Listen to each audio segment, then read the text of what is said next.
Hey, it's your boy Chrys, Players Pick Podcast, here to shout out my sponsor, Road Roaster Coffee. Road Roaster Coffee makes an amazing array of light, medium, and dark roasts. My favorite is this kick-ass right here.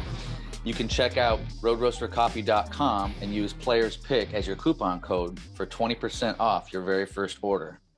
Enjoy the pod. Players Pick Podcast, picks and perspective with Chrys Johnson. Palpable. Paradox. Polarity. Peachy. Powerful. Pizzazz. Hey Chris, how are you? Good, bro. Nice to meet you, man. Hey, awesome. This audio is perfect straight away, so that's great. Yeah, same here. That's nice. Epic. It's always a pain when it goes south right away. Yeah. Awesome, man. Man, thanks for staying up so late for me. But you sounds like you stay up late anyway, huh? Yeah. It's actually I got it wrong. It's actually not what I thought. So it's midnight now. Oh. Hey. Yeah. That's all right. That's totally cool. Yeah. Okay. It's still past my bedtime if I were there with you, but sure. because I get up at maybe 4, 5 in the morning almost every day. So whoa. Yeah, that blows my mind. Yeah, most of my friends that are artists feel the same way. So you're not alone in that. They all stay up late, and that's when they burn the midnight oil. That's when all the creative stuff happens. For me, it's like it's so opposite. Like I think it's because I worked a regular office job for so long that like after a while it just gets burned into you, and you don't. Yeah. The body doesn't know how to not wake up at that time. Okay. Yeah, for sure. I get that. Yeah. So that's cool, man. Well, you've got a new album coming. Sounds like. Yes, I do. And is it all acoustic? Is that the deal? Yep, totally acoustic. Every song, 10 tracks. A bit of a departure, but in some ways, I've been releasing acoustic music for, on every album I've released, I've had at least one in there. So it's just a chance to try like explore it fully, I suppose, and see what I can come up with. So, That's great. I heard the first track. It's really nice. It's really beautiful. And you did a video for it and everything. And yeah. That's cool, man. And you've got such a unique situation too. I mean, you have a band now, right? But like when you started out, like it was just all you for a long time. Yeah, right? Yeah, for sure. What's that like in contrast, dealing, with being a solo guy and solo writer and now having the band? Well, I'm in a really lucky position because like I'm still in charge, so I still get to make the final say really. But I mean, I love to get players' inputs and try to like showcase their skills and talents and things, whether it be live or, recording and stuff. So I feel like I'm in the optimum position, to be honest. It's really cool. And I'm really lucky. I've worked with so many amazing musicians along the way, and it's been really cool. Yeah. So yeah, can't complain. So you're kind of a benevolent dictator at this point, right? Like you're like, hey, I guess. It's kind of my shit, so you're gonna do this, but I mean, put your own flavor on it. Yeah, I mean, somewhat. I mean, it never gets weird or awkward. Like, I mean, I'm just really lucky I get to work with amazing musicians. So it works great so far, and everyone's happy, and it's a good time. That's cool. Well, so when you started, is it right that you started back kind of like in 2012 area, in that time frame? And how has it evolved, just like making the music since then? Like, I mean, gear wise or like outlook wise, have you changed, or has do you feel like the music or the process of making the music has changed much?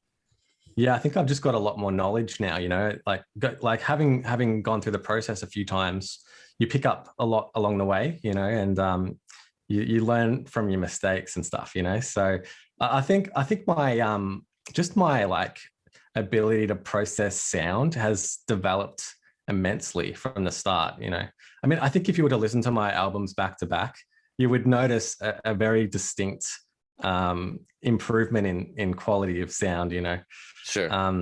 And now I have like I get Forrester to do a lot of my mixing and stuff, so that definitely helps. but yeah, it's just the knowledge of the process and just like, yeah, the experience and all that sort of stuff. And in songwriting as well, you just learn what works, and you got those options sort of subconsciously within you, so you know how to steer the ship. And yeah, it's cool. I hope it's a progression for the better. But I mean, I guess it's not up to me to decide, I suppose. It's well, you can feel that way about it too, right? Like, I mean, I know that artists are like, well, it's up to the world to decide what it is, and that's it, and largely it is. But when it's our work, we also get to say, I like this shit better now. Yeah. I think I'm doing a better job now, you know? Yeah, for sure. And well, that's cool. I mean, I have to say, this last record, was it Zenith Rise? Yeah.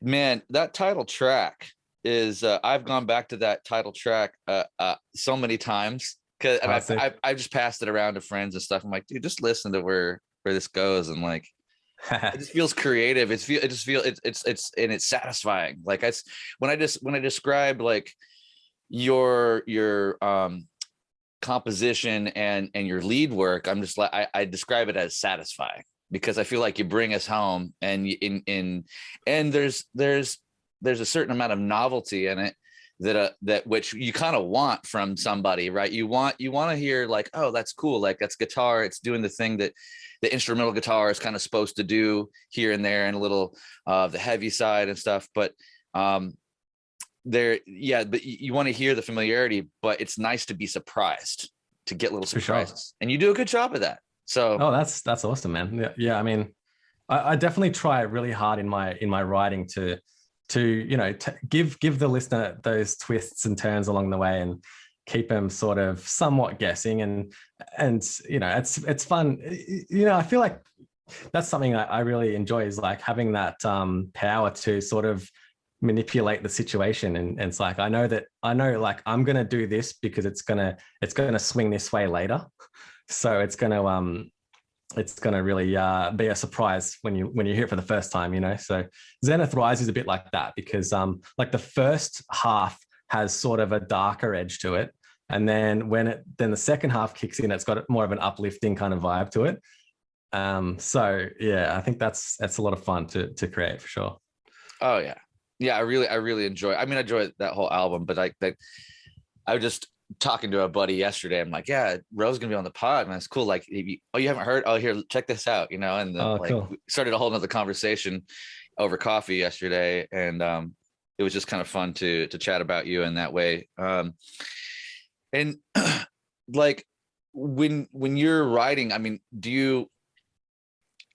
I assume that like you're like a lot of musicians these days, where you kind of eat, sleep, and breathe your stuff. It kind of takes a lot of your time. You have your home studio. You're like, but like, what outside of your music in the rest of your life, like what is inspiring you when you come into the studio? Is there anything out, and about that kind of like you bring into the studio in some way? I guess I would, like, unknowingly, I sort of let the sound steer me along. So, if I've got an electric guitar and, a certain amp or whatever it is, I find that helps at least get the ball rolling. I mean, with the acoustic guitar, you know what you're working with, and that's going to sort of steer you along in certain ways. And like, I would draw to like open tunings and things with acoustic music. And obviously you're not thinking about how you're going to make a breakdown, a big genty breakdown in an acoustic song. So you sort of, you're sort of exploring notes and chords and open tunings, and how you can keep it interesting with that sound that you have and you are stuck with, more or less. But I don't know if I bring outside things in a headspace context knowingly, but I would say definitely unknowingly. I mean, I think just going to live shows just gets me inspired, especially just gets me in the headspace and excited about music and stuff. Just today, I was cranking Rage Against the Machine at like full blast in my studio, Nice. and I was like, oh man, I cannot wait to write some riffs and metal shit. It's gonna be so much fun. So, yeah, That's cool. Yeah. So other musicians and like seeing them in their space helps you kind of like remember your own abilities, and then you want to go back and remix the things that inspire you into your own thing. Is that what I hear? Yeah, for sure. Okay. And it's like a feeling, the feeling you get, when you hear like Rage Against the Machine and you get that feeling, and it's like, man, I just want to write a simple kick-ass riff. Like, how am I going to do that? So, I mean, you interpret that in your own way when you go in, and maybe it turns out completely differently in the end, but just getting those seeds planted in your mind is a good starting point for sure. I think that happens to me a lot. You hear a cool, riff or chord even, or it's a good tone or something, you're like, go searching.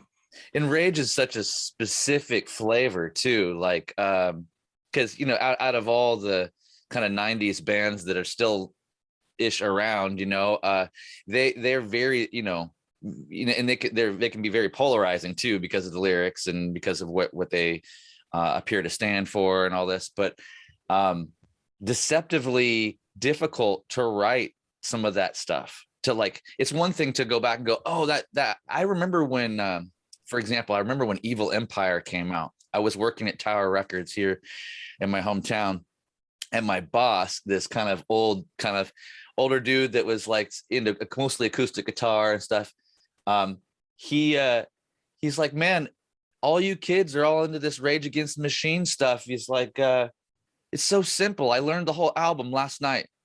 Like, and I was like, shut up. And he was like, no, really, like, here's one of the riffs. And like, he had his guitar in the back office, and I was like, okay, yeah, you're right. It is simple. And I guess for somebody that, has the wherewithal, you would go pick it apart. And that's one thing. It's a whole nother thing to like have to come up with that simple stuff and commit to it, because in the realm of guitar, especially, it's one reason why I would praise Tom Morello is that not only for his innovation, and quirky sounds, but just committing to simple ideas, Oh yeah. And yeah, absolutely.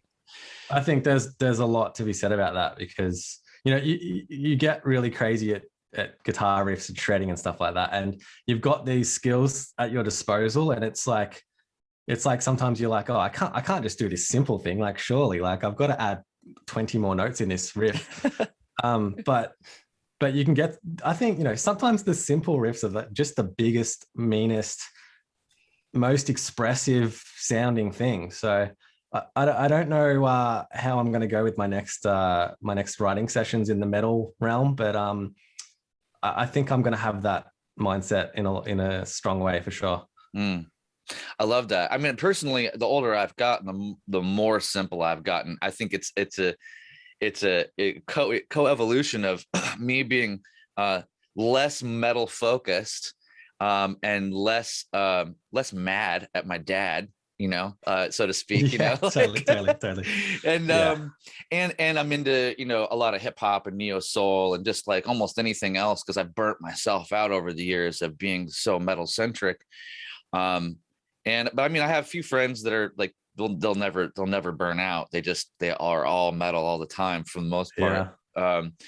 But I really, and it's funny because I think it's always been there in some ways. I appreciate the simpler composers in a lot of ways, like a Deftones, Steph Carpenter or Deftones. Yeah. Like if you really just like hone in on what he's doing for that band and a lot of spot, you're like,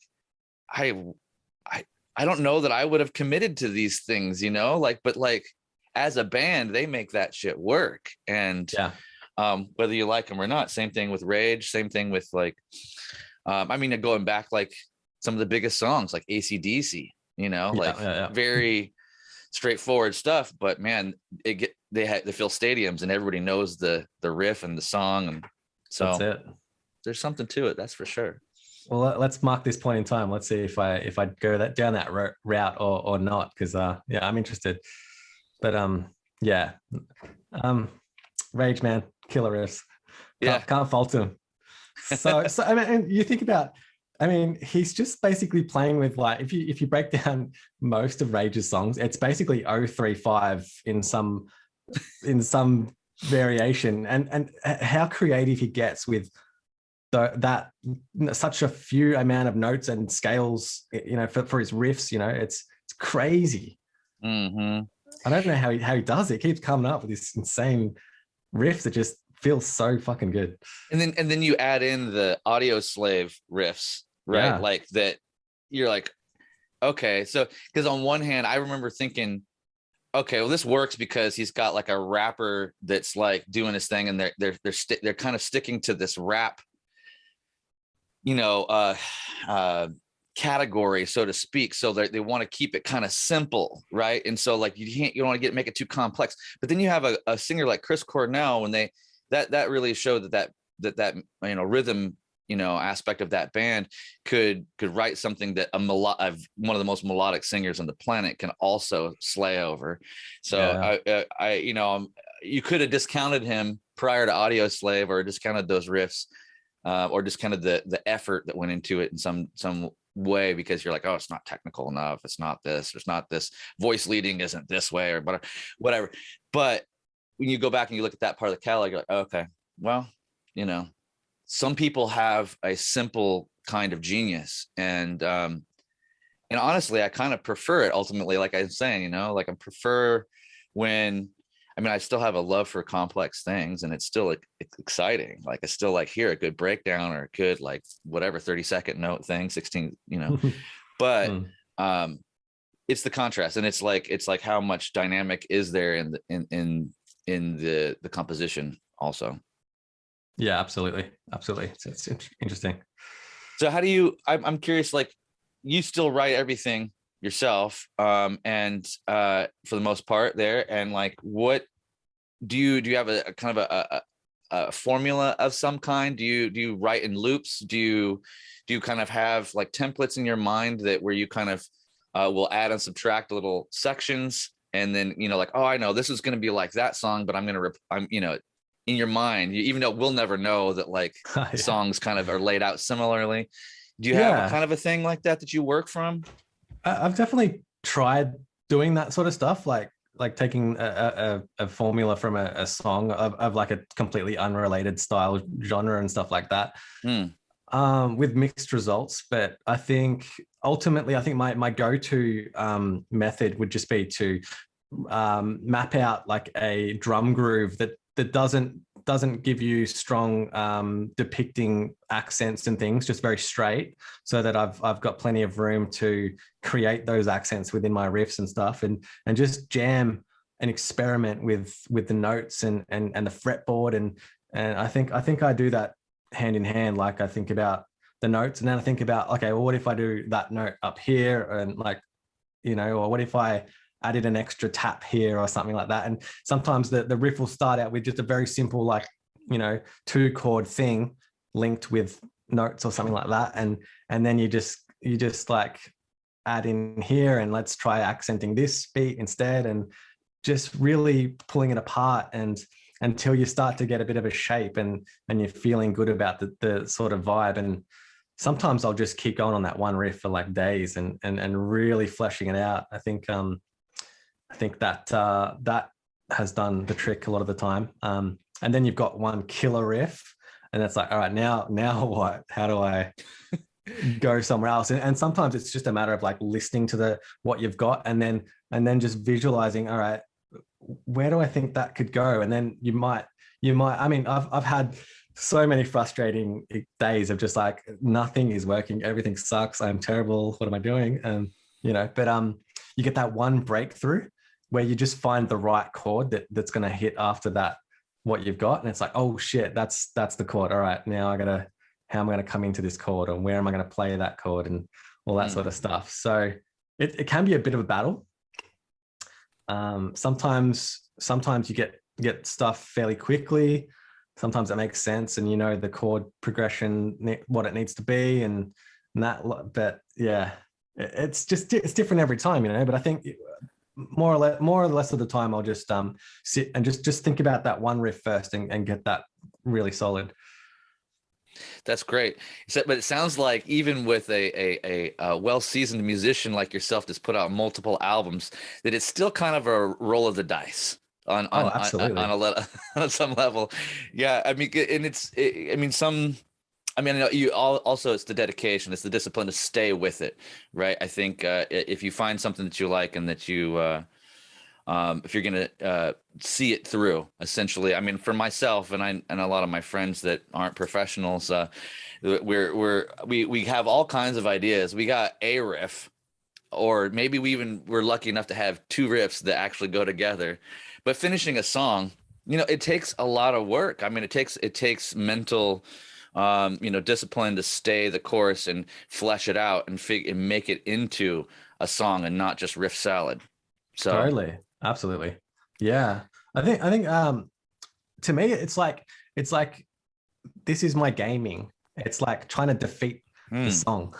You know what I mean? And okay. like the way that I win is that if I can play the song from start to finish and nothing bugs me, then I've completed the mission. You know what I mean? So I think I get really driven in like defeating the song, not letting it beat me. I think that's a big motivating factor. It like frustrates me when it's like just doesn't work or something's wrong about it and something bugs me. Like, how do I fix this? Like, so yeah, it's that's motivating. Plus it's an obsession, maybe an unhealthy one, but I don't know. That's a great way to look at it, though. I haven't heard that, and that makes sense to me in the gaming aspect. To find it like, oh, this is the current level boss, and I've got to Yeah. like work my Yeah, way and find its weakness so that I can emerge dominant at the end of this, totally, man. Totally. and then move on to the next level, which is like track 5 or whatever. Yeah. That's it. That's it. And the levels keep coming. They never end. Oh man, yeah. As long as you're staying in the game, like they just keep coming, right? That's a cool outlook. I appreciate that. Would you say that being from Australia and having a whole another set of like local musicians that are like amazing there, has that shaped you in a lot of ways, or do you feel like you have been inspired by more international musicians more so?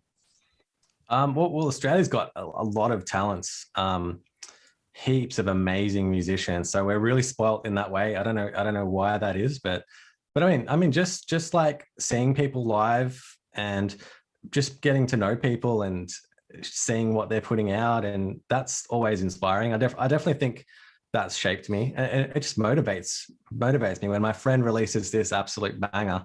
It's like, damn, like, man, I want to do that too, So, um, I think, and like just growing up here and going to shows and learning about that and seeing, heaps of bands, which I'm lucky to have seen so many crazy Australian bands down here. So that's really cool. But I mean, I love like Foo Fighters and bands like that as well. So if I can, I mean, back in the day, see a Foo Fighters concert on TV, I'd definitely lock into that and see what I could pick up, in the music there. And yeah, so I think it's definitely within, as translated to what I'm doing, like with a lot of the Australian artists for sure. Like there's no doubt. But I mean, I don't think about that specifically, but As it being a separation of any kind, yeah. Yeah. That's cool. I saw that you've played with 12-Foot Ninja. That's one of my favorite bands. I mean, I have to say, like, what a monster creative group of people. Like, it's crazy. Oh yeah. They're incredible. They're a really, really incredible band, and live is just next level, obviously. Yeah, I mean, I know those guys. I used to play with the drummer Russ in a band as well, so I've known him for a while. They're all just the sweetest of guys, but they're just so incredibly talented. So if I'm ever get to watch them live, I'll definitely watch and learn for sure. I still have yet to see them. I've missed them a couple times. They've come through here.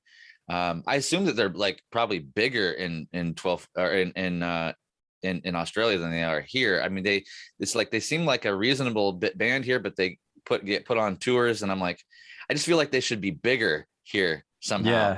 Like I'm like, what? Why aren't they in like why aren't they the headliner of like a huge thing? Oh yeah, I think there's so many artists that I feel that way about as well. But 12 Foot Ninja, I mean, like Australia is a very small population, so especially when you've got a niche of music within that, within a small population, I mean, they do great obviously here as well, but I don't know.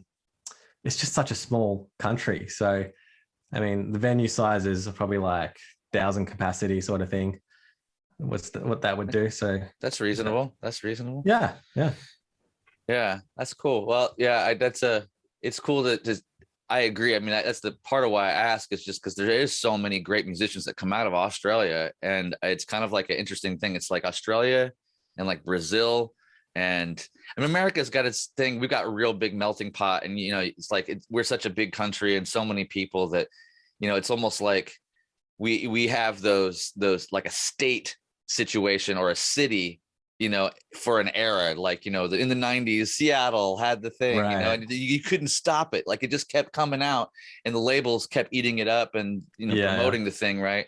And there was in the 80s it was more probably LA, Hollywood, Sunset Strip, with the big hair and all this stuff. And then you have like hardcore out of New York, for a while. Like there was this hardcore music, like all kinds of hardcore, and there's still remnants of all that stuff. But Australia has, I mean, you guys got lots of cool guitar, metal, but like there's a real wide, it's almost more like America. It's like very wide spread of genre. I mean, like Kimbra, like I don't know, Kimbra is like a big one that I think is like super cool. Yeah, she's great. I don't know, really popular in certain circles here. And you guys got Hiatus Coyote. Yeah, right? yeah. So like you guys win. Like yeah. It's crazy the amount of bands here and the amount of talented artists and musicians. It's just I don't know what it is, but it's cool to see. It's cool to be around it for sure. That's cool. Well, I'd be curious to know a bit about like how things started for you, and maybe you could tell us about that through the guitar pick. Like, tell me where your first relationship with the guitar pick started. Do you remember anything about your early guitar picks, and how did you get to play what you're playing now? Yeah, that's a great question. To think of it from the guitar pick perspective. Well, I was basically given a guitar pick from my dad, because he plays acoustic guitar and does performances and stuff like that. So when I was learning, he would show me the first few open chords and stuff like that. So he handed me my first pick, and I never deviated from that. I had still used basically the same pick from that very era, which is a .73 Jim Dunlop pick. So, looks like a max grip. Is that this right? one's the max grip, but the one I would have started on wouldn't have been the max grip. Okay. Nylon. Now I buy these in bulk as much as I can, and they're everywhere throughout my house, everywhere. They just somehow appear in the backyard and just everywhere. So wow. Yeah, because I like a fresh one when I'm like writing and stuff. So if I don't know if it's fresh or not, I'll just throw it away and just get a new one. Yeah, exactly. That's awesome, man. Well, 73 is like a real popular gauge, and it's just stiff enough, but it has that flex, right? So it has a little bit of give, and I assume that you probably enjoy the malleability of it and it not being too stiff. Yeah, for sure. I think it's just the perfect middle ground. I've definitely tried thicker picks. I mean, at one point, someone was explaining to me how you can get more tones out of a thicker pick. And he would show me by the way he was striking it and turning the pick and different things. And I was like, wow, that's really interesting. Like I did not know that was a thing, but something about a stiff pick just psychs me out a little bit, especially because I strum a lot, like I feel like I'm going to tear the strings off with a pick that's too thick. I mean, I use quite thin strings as well in lower tunings and things. Like 11 to 52 is what I use for drop C and drop B. Okay. So probably a little bit thinner than most, but yeah, I don't know. It's just I've sort of grown with it and gelled with it. It seems to work. That's cool. Yeah, I like picks of all sizes and thicknesses personally, but I land on the 73 pretty hard myself. My main pick is the 73 Tortex Flow. Oh yeah. So it's got a little bit different shape. Yeah. But I land on these, and but I also play a lot of the thicker stuff too. And I just think that the thinner ones personally, I actually just feel like they're more more usable for more things. Like the thick pick is cool, like if that's where you land, and some people only want that. They want that super fast feedback. They don't want any delay, any latency, or any kind. But I think that there's something interesting about learning to play with the latency, right? The playing with the kind of the flexing of the tool of the plec, and then which also obviously translates to acoustic guitar in such a direct way. For sure. I think if I'm doing more precision sort of stuff, I'll choke down on the pick quite a lot. And when you have your thumb very close to the tip of the pick, you've also got some cool harmonic stuff you can play around with as well, and get more characteristic out of your notes and things. So that's what I do. If I'm doing the faster stuff, I'll tend to choke down a bit. And how old were you when your dad gave you that first pick and you started playing? Probably about 10. Yeah, so started about then. Then I got a guitar teacher in high school. Super cool dude. He would be like playing Foo Fighters and Green Day songs, and I was like, no way! Like, are you serious? You can play that shit? So I'm like, dude, please teach me. Like, please, like, I'm dying to know how to do that. So you learn power chording, like, oh my god, like this is it. Yep. And they just got super excited about it. I mean, to be able to learn your favorite songs and things is the most. I think that's probably the most excited you can possibly be. So I love that. Super hooked. I love that you can still recount like the awe feeling of like learning that first couple of chords, because I do too. I still very clearly remember my best friend getting a guitar for like 16th birthday or something like that. I think his dad got him like this Telly copy, and the first thing he learned was green Jello, Three Little Pigs, which was that Danny Carey side project. Okay. And it was just like a silly like almost like a Smoke on the Water type of riff. Right. And I was just like, wait a second. I thought it took somebody super special to like, I mean, not that he's not, like, yeah. But I separated myself from, and all my people. I'm like, oh, you have to be like super like smart, super fancy to be able to play an instrument in a way.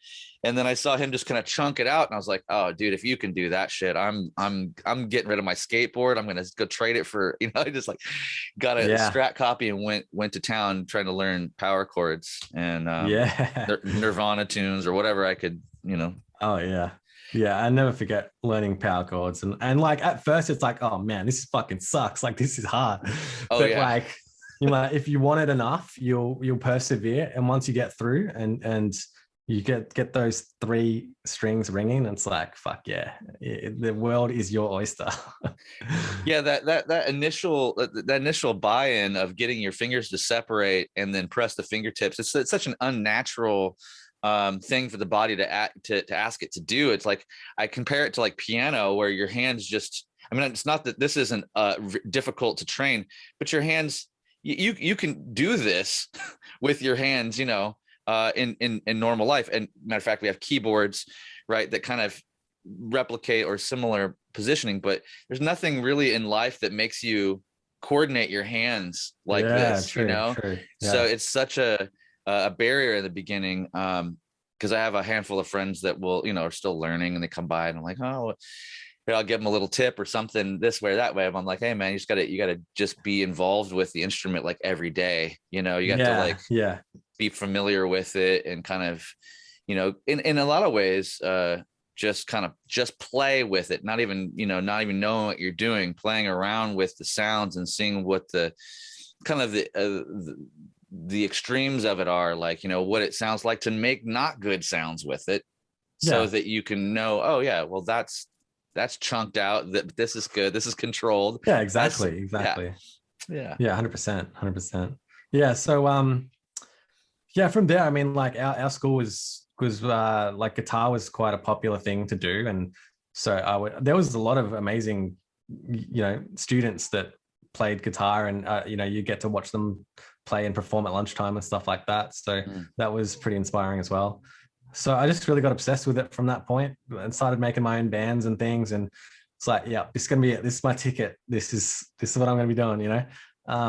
And so I was like, all right, how am I going to make a career out of this, you know? So that was always on my mind. Like, I have to make a career out of this. And I would make decisions for that reason of making a career. So I do session work for people and join bands that I'm not really into that music, but this band looks like it's going to do really well. So that's what I want to do, because I want a career, you know, which ended up completely like ruining my chances of making it work, because you just get to a point where it's not working, and it's just I couldn't make it work. I was playing in bands I didn't really even want to be in, because I thought it might work out, but it didn't, you know, obviously. So yeah, at a certain point, I'm like, all right, I'm gonna concede and look at getting a job, and I'll do this as a hobby, you know, and I'll just make my own songs and just enjoy it, you know. So that's what I did. I ended up doing teaching for about 7 years. And which was good, because I could have income and I could move out of home and buy speakers and start getting my studio set up, and then just do music on the weekends. So I did that for years and years, and I got to a point where I'm like, all right, I'm going to make an album. Like, I've never had an experience of finishing an album, you know, so I'm like, fuck it, I am going to make this happen. I was so determined to do that. So I learned about recording and, you know, YouTube as much as I could to just try and figure out how to mix and stuff. And I thought I'm just going to do it on my own. That way I can learn about the process and get something out at the very least. So that's how it all started. And then from there, I just like, I put that release out for free. I made playthrough videos, and that was the starting point. And I just kept releasing music all the while working, and then hating my job, because, you know, at some point, I mean, it was good at the start because I was making money, and that was good, and it allowed me to do this as a hobby. But as time went on, it just wasn't the right fit for me. And I just felt like this isn't really what I should be doing with my life. I just felt it started to get me a bit depressed, you know, like I feel like I've got something to offer in music, and that's where I want to go. So I would just work really hard on music and try and think, how can I make this transition from this to this? Because I mean, you grow, as you're going along, you've got a mortgage, and you've got shit starts to get real. It's like, man, this is, you know, it's a bit of a challenge, you know, you got all this shit, responsibilities and whatever, you know. So it's definitely a challenge, but I got so driven with it, and just mentally just invested in how I'm going to figure this out. And at one point, I got to a point where I was working on the Zenith Rise album. So that was 2019, and I'm like, I feel like I've got something with these songs, and I'm so like out of it in this job that I'm in, like, that I don't even care anymore. Like, I'm just gonna fucking go for it, and let's just see how this goes, you know. So I did that up into the Ether video, and I'm like, all right, I'm going all in. I left work, all that stuff. And fingers fucking crossed that people care, and it luckily worked out a treat, you know, and I'm still here 3 years in, you know, so and it's been amazing. It's been amazing, like total life change. Yeah. So when you say teaching, you were like teaching school kids? You were at first I thought you were maybe teaching music, but you weren't teaching music. No, I was teaching music. Oh, you were? I literally have no other skills in life about Oh, music. But yeah, so I was in a school, employed by a school, doing guitar lessons and keyboard lessons, and the occasional classroom thing, which was brutal, you know, because like the kids are to you like we were to them as a kid, right? right. So you know how that plays out. So I mean, all the power to Yeah. them. Yeah. I think kids need to have fun while they're young and all that. So, no bad blood there, but it was definitely a challenge. And yeah, it just that structured style of life, like from someone who's a super creative mindset, like it just wasn't a good fit. So I had to get out of there. I would have been so depressed if I didn't at least give it a shot, So Yeah. yeah. So back then, yeah, you're talking about like the difference, the contrast of a structured life. You have to wake up, be there at a certain time, blah, blah, blah, have your stuff together. You have lesson plans for each of your students, and maybe it's group, maybe it's solo. And then you get off at a certain time, and you got to get home, and you have a commute, whatever it is that compared to now, where you just wake up and put the guitar in your hands and start playing. I mean, what's it like now? Well, not really like that, because it's funny. Like, it's funny. People say this, like, now that you're a professional, great. But like playing guitar and writing music is a very small part of the whole thing, Sure. Like, I mean, when I'm writing, I'm pretty much dedicated to that daily. But like, if you look at the year, I mean, I don't play guitar unless I've got a reason to in a lot of ways. So I'm doing other things. I'm editing video clips, and I'm like emailing people and communicating and planning and organizing and this and that, because I'm like totally self-managed, So I've got to organize accommodation for this particular thing, and I've got to figure out, okay, what are my bookers doing? Are they how are we going with this, connection with this person in this country, and following up and things, and just so much communication and stuff like that, which I love. I love the whole thing, don't get me wrong, but like the actual, I don't just get up and like put on a guitar and just go on my balcony and like just chill, you know what I mean? I wish I could do that, but the one thing that I do get to do, which I'm so lucky to do, is start my day when I'm ready to start. So I don't set myself alarm clocks and things typically. I think for me personally, it can work for me. Like, I don't need that kick start to do something necessarily. I've got my to-do list, right? I've got to email this person, this person, this person, this person. I've got to organize this. I've got to edit this, blah, blah, blah, blah, blah. Send these stems to this person, whatever, right? So I've got my to-do list, and I'll just go over that every day. I'm like, all right, cool. Well, maybe I can do this and this today. And if I wake up late, then I go to bed late, And right, it's on your own terms. Yeah, exactly. Which works for me, because I did 7 years of like getting up like and feeling like shit. Because see, what would happen is, because I was like kind of depressed about my job and my situation, I would go to bed late, because the quicker I went to bed, the quicker I was up again to go to work, So I'm like, I'm going to push this back as much as possible, which would mean that by the time I would wake up, I'd be fucking tired and I'd feel like shit. And it's just a spiraling cycle, Yeah. And then the less sleep you get, the more agitated, the more depressed you get about things, because you're not really operating on the right level. Exactly. Yeah. Okay. Well, so nowadays, like, do you how do you schedule in writing stuff? Do you have to schedule it in between all your business stuff with music, or do you, because you're on your own terms, are you do you kind of allow, like, you wake up and you're like, oh, I got an idea, okay, today's writing? Do you just like jump into whatever you want, whatever you need to do that day, or do you still have to kind of schedule it with yourself? I mean, it's down the list of my to-do list, you know what I mean? So I'm not quite there yet. I've still got I'm balls deep in this album cycle, and promoting that. So at this point in time, I'm just starting to get the seeds of like, I can't wait to like write music again. Like, I'm excited about it because it's been such a long time. So I'm definitely thinking about it, and I'm excited about it, but I'm not quite at the point where I can dedicate days to doing it. But I think once things start to die down, after this album is out and it's done, the promotion's done, and because I've got like a headline show promoting at the moment as well. Once all that stuff is out of the way, I'm definitely going to dedicate like days and days, if not more, to getting creative and writing again. It just seems a little far away at this point in time. Yeah. I see. Yeah, the business part is very immersive, and just making sure that your ducks are in a row for even just the digital release, not even like a physical show, like getting the digital release out. So much thought and so much time and effort into your album cover, into your artwork, into the font. What font am I going to use this time? Am I using the same font? Do I have a different one?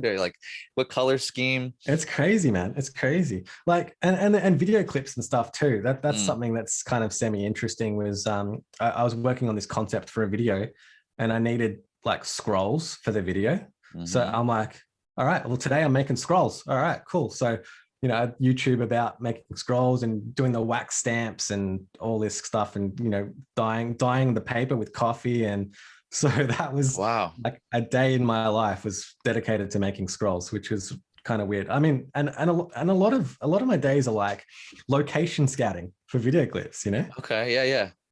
So I'm like, okay, I need this kind of a scene. So I would like try and drive around and just look around and figure it out. Or maybe I'm out like just casually walking the dog or something, and I'll see like a certain path, and I'm like, oh shit, that's cool, that's got a certain vibe. I'm gonna remember that. So there's lots of random things like that come along the way, which is really fun. Like, it's a really, I feel I don't let that go by the wayside of just being another day. Like, I really appreciate those moments when I get to do those different things with my day. It sounds like in general though, like working for yourself, even though nowadays it's not all waking up and just going right into guitar and writing endlessly. There's still lots of work, lots of things to overcome and challenges to sort out, but it's for you and it's in support of you doing the thing that you love to do, right? So yeah, it sounds like you don't mind it so much. You get some joy out of even doing that for yourself because it's your own kind of empire, right? Yeah, exactly. That's the thing that I would definitely encourage in people, because when you're working for some random company that you have no interest in just for the money, I mean, everyone's different. If that works for you, then fuck yeah, that's awesome. But like, sure. I feel like my life has meaning. There's relevance. I'm literally doing like, if you were to give me millions of dollars, right? And I don't have to work again, I would be doing this exact same thing. So it's like, I love that. It's like, I mean, that's the thing. I'm living like my purpose that I feel like I'm designed for. I feel like I'm designed for this in every way, So when I'm doing spreadsheets on album release stuff, I'm not upset with that. It's actually engaging for me still, I mean, maybe doing taxes kind of sucks, but oh man, don't get me started. Yeah, but yeah, that's great, man. Because that also, I mean, they say that's that trope, right? They say, well, work for yourself and you'll never work a day in your life. But really which is true in that you don't feel like it's work in the same way anymore because you're not as disgruntled, but actually you work like 2, 3, 4, 5 times as hard and as much especially because no, this is my fucking thing and I want it to be good. So like, yeah, I'm going to do the extra things, the extra steps. And that's, but there's nothing quite like a scenario like that where especially for myself, and you have this big contrast in your life where you've done stuff for other people for so long that each time you get to wake up and do it for yourself, it probably feels like a little bit of a vacation. You're like, let's like check it out. Yeah, 100%. No 100%. Alarm woke me up today. Yeah, man. That's pretty sweet. That was probably a big perk of this whole thing, because it really bugs me when you're forced to wake up and you know, it's like, Yeah. it's that feeling, man. It's fucked. Oh, it's rough, man. And I mean, for myself, like I do set alarms for my 4 a.m. days, but the alarm never wakes me up. Almost Yeah, never. right. So, like I get up to teach yoga a couple times a week at 6 a.m. And so I want space. I don't want to run out of my bed into doing something. So, I always got to get up and have a cup of coffee and Oh, yeah, sure. walk the dog and do stuff like that. So, Yeah, sweet. yeah. Well, in speaking of like life having meaning, like were you raised with any type of spiritual content? That like was your family like religious in any way? Is there anything that kind of that's still existent now that you refer to at all? Not really, honestly. Like my parents were not religious, so I never went to church or anything like that. That was never a part of my growing up. So I didn't really know much about it, to be honest. But I think honestly, man, like music is my spiritual time, you know, like hearing music just hits me so deeply. Like when I was talking about listening to Rage Against the Machine this morning, I was listening to Rage, just dancing away, you know, on 11, loud as it can go. And it hits me so deeply. So I would say that I don't do any like spiritual stuff necessarily, but I mean, I think the music and the way music affects me has that effect, you know? So it sounds like, okay, yeah, that's great to hear.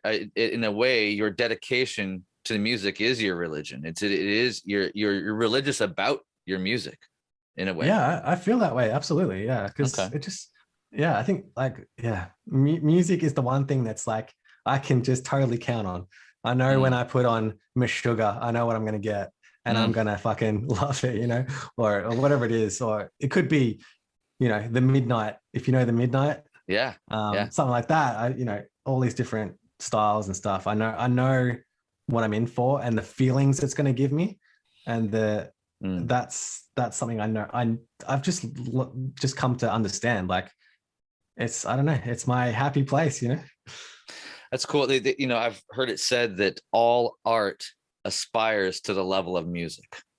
All right. That's like, I forget who said it, but like, that's something that's been said a few times. And it makes me think all the time, because in a lot of ways, music is like an ultimate cross section, because you can't, you know, physical art is cool, right? Like you're like, wow, visual, like that's like somebody painted that and they took blah, blah, blah this time. And there's a vision there and all this. And then you can, you know, things can be artistic, you know, like the way somebody puts words together. Oh, we call that poetry. And when it's in a certain thing, that's artistic. Like, well, cool.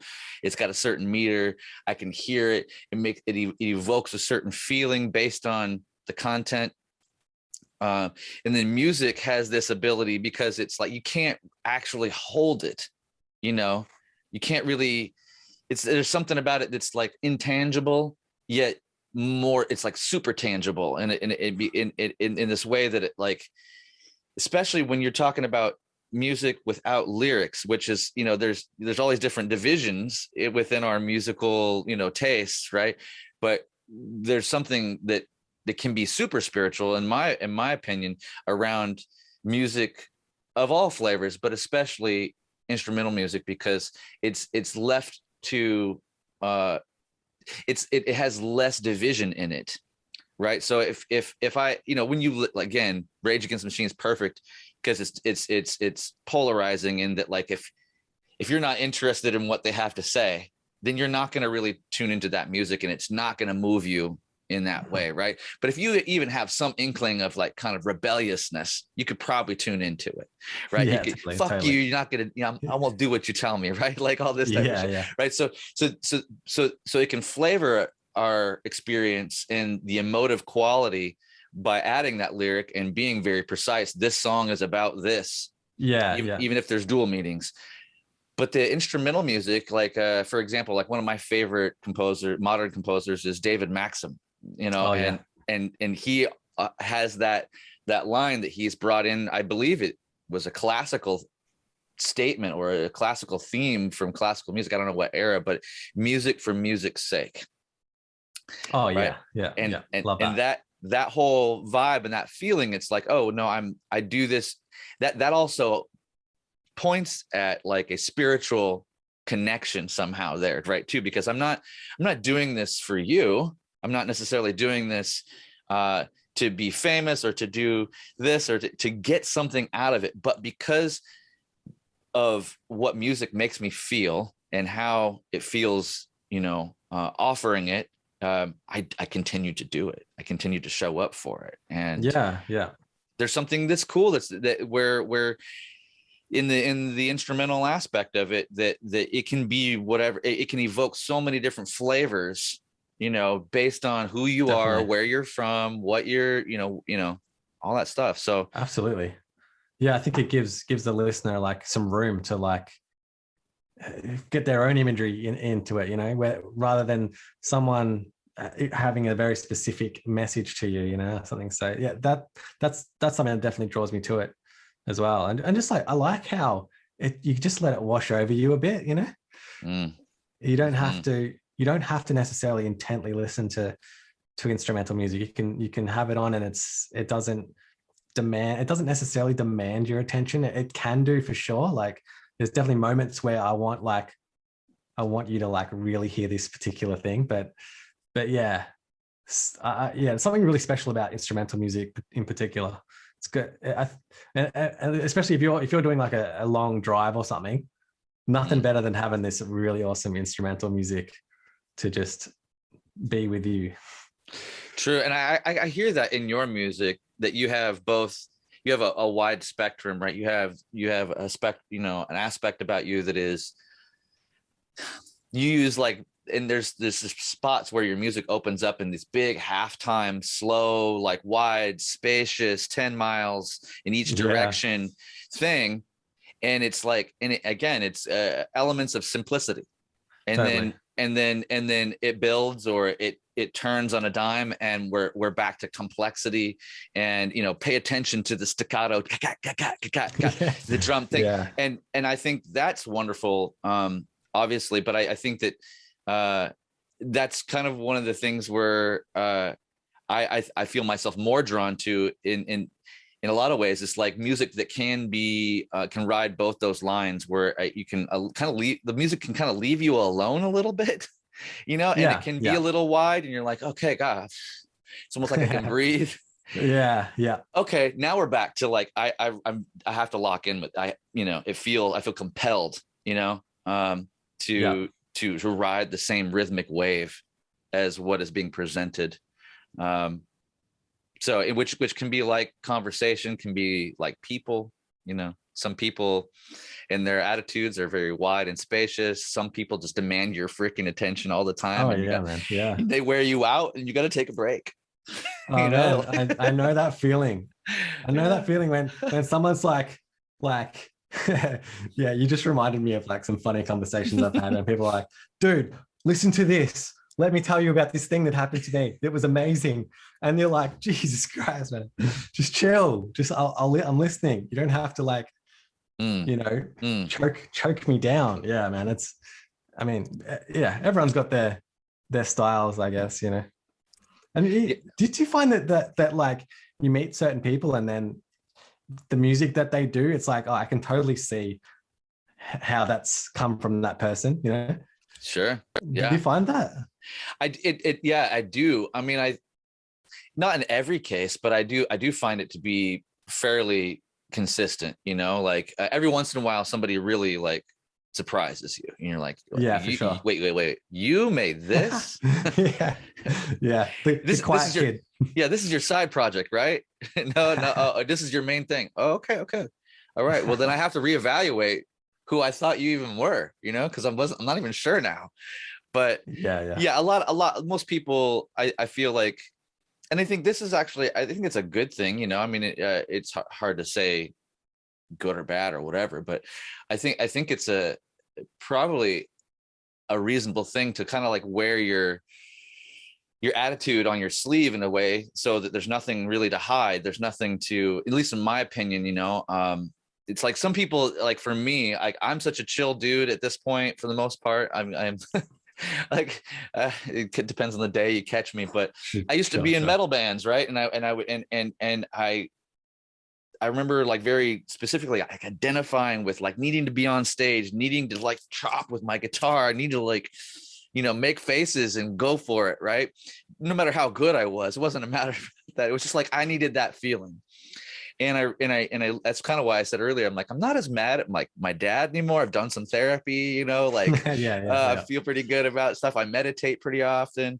I go for long walks, and all this stuff. So it's changed. So when people these days that know me through my current state, they go, oh, and they see me or hear about me playing in metal bands, they're like, wait, you're so calm. And so I'm like, oh, yeah, well, nowadays, yes. But yeah, right. I still have a fire in my gut. I still feel like Pantera Chrys. Like, and that's what my brother and like other people were like, I had a Pantera logo sticker for every car I had for like, I don't know, 10 years. I would just get a new car, get a new Pantera sticker, put it on there.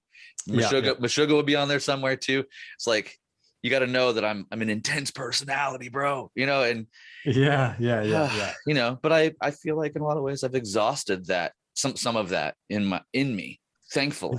And I think that it's nice to wherever you're at, whatever you're doing, it's nice to like kind of be in alignment with what it is that you have to offer. And if you're an intense person, that's fine. Like hopefully you have an outlet for your intensity, right? Otherwise, for sure, it may go sideways, and that may turn into mental health. That may turn into violence. That may turn into just a weird social, thing for you. So yeah, totally, yeah. No, I definitely, I feel you. I feel like I've gone through some of that myself. From these days a lot more chill. I'm not like, I don't have to fit in with whatever scene. You know what I mean? Like I'm okay with, I'm cool. I'm content with what I'm doing and stuff, So yeah, it's a good way to be, I think. I don't know how you can convey that to younger people or what, but. Well, I think maybe it's as simple as, I think in our youth, we're tightly clenched around fitting in, most of us anyway, unless we had a unique environment where we were kind of shown by example how to be more relaxed and more genuinely just loosely, calmly ourselves. Unless that was the thing that was offered for us, then most of us, coming out of high school into early adulthood, tend to, kind of be wound up in some capacity in some area of our life and need to prove ourselves on some level. Like, oh, well, I'll show you guys. You guys don't understand the thing that's burning inside of me. So like maybe you need to write a novel. Maybe you need to write a screenplay. Maybe you need to climb the corporate ladder and show people that you're, a boss in that department to whatever degree, but finding something that kind of aligns with your values ultimately that you can relax around. And, because I think like you said it, like, in the listening part of it, like it's oftentimes it's not when we are really intently listening to something super closely and squeezing our brain that we actually hear the thing. It's usually when we actually release a lot of that and can allow for the information to kind of like wash over. It's like the music to wash over us, right?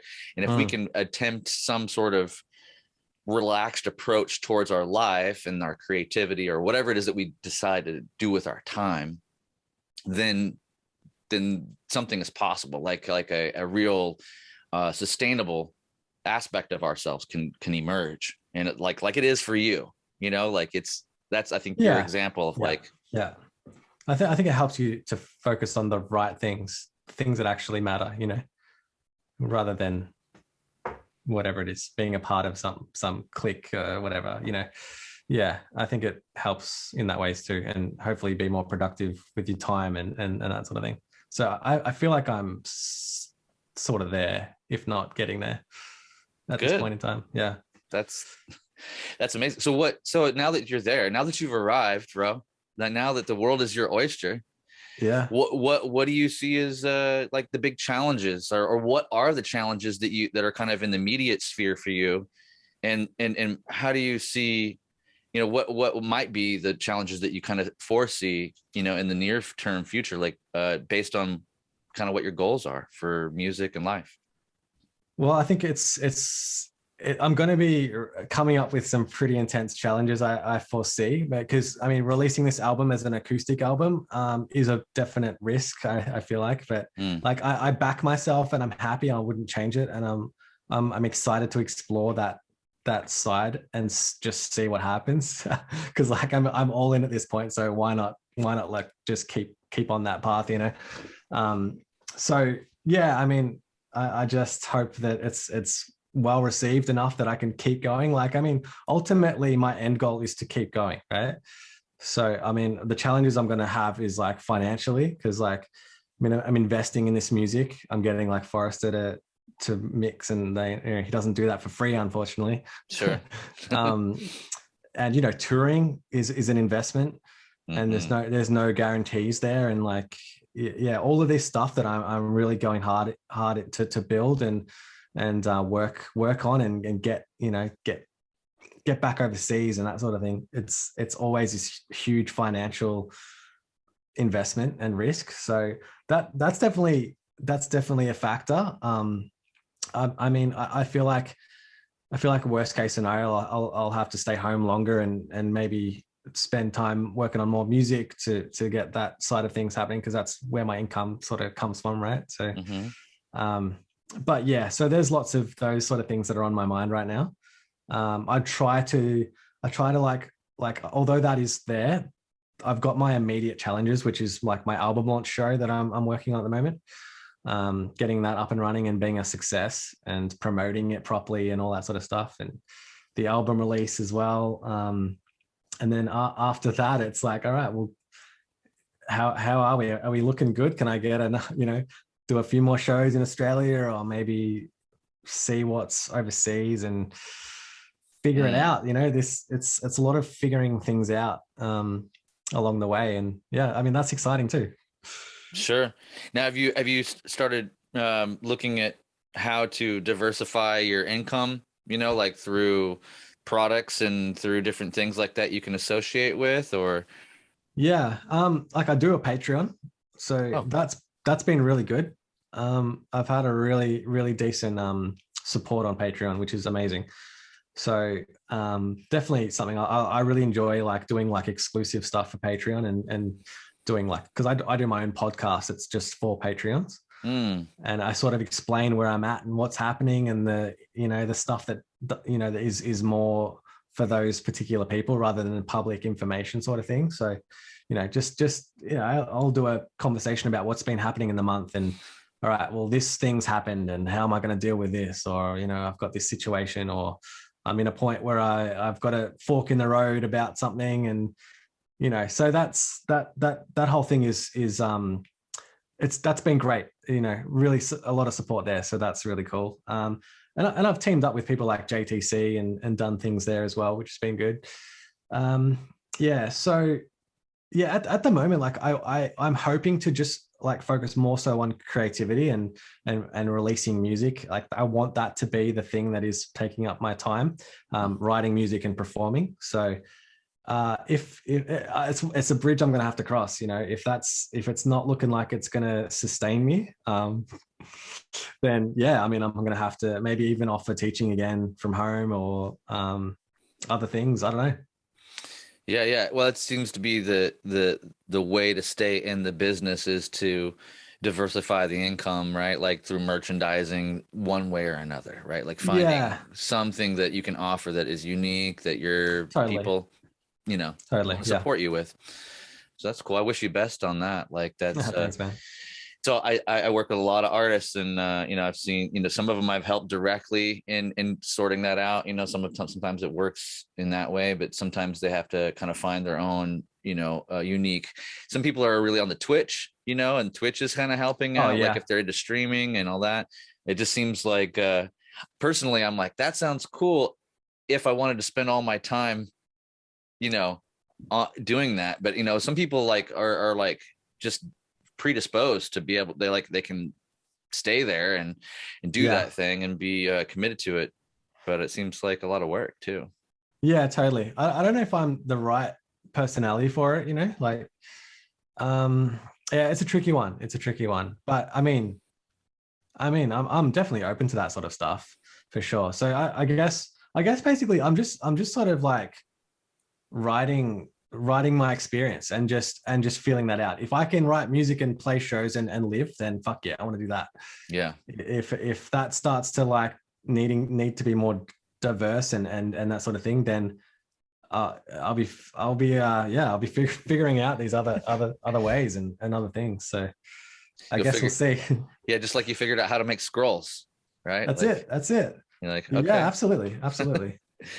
That's cool. That's, you know, you feel a certain malleability about you, and like being adaptable is, you know, obviously super key in a situation like this. Yeah, 100%. That's actually something I really enjoy about this experience. I mean, I get to really, I learn about so many things, you know, like video editing, you know, coloring video, which is like, I never knew that would be something I'd be encountering, you know, but now it's totally there. So that's a cool thing. Yeah. That's awesome. So maybe you can give us some insight into a few artists that you are a big fan of, or like you could turn us on to. Ideally, if there's anybody local or somebody, you know, some bands or artists that you think that maybe not a lot of people know about, it'd be great to hear some suggestions about stuff that kind of inspires you, or a player that inspires you. Totally. Yeah. Happy to. I mean, I got tons of artists. Let me just going to open my phone real quick and Sure. see my search history. So one guy that I think is probably in my top 3 favorite artists of all time. He does metal remixes of pop songs, right? And he goes by the name Tenkan. Tenkan. Tenkan, I believe. Tenkan. He's got a YouTube channel with all of these metal remixes. He was someone that I came across in MySpace era days, right? Whoa. So he was doing it way back, way early, and I just feel like his production quality and his riffs and his sensibilities is just so spot on. I absolutely love it. And I've been lucky to get to know this guy over the years, you know, and have a bit of a friendship there. So that's really cool. But he was someone I strongly recommend everyone check out. Just the coolest, grooviest, most pleasing music. And yeah, I love it. I absolutely love it. So that's probably the first one that comes to mind for sure.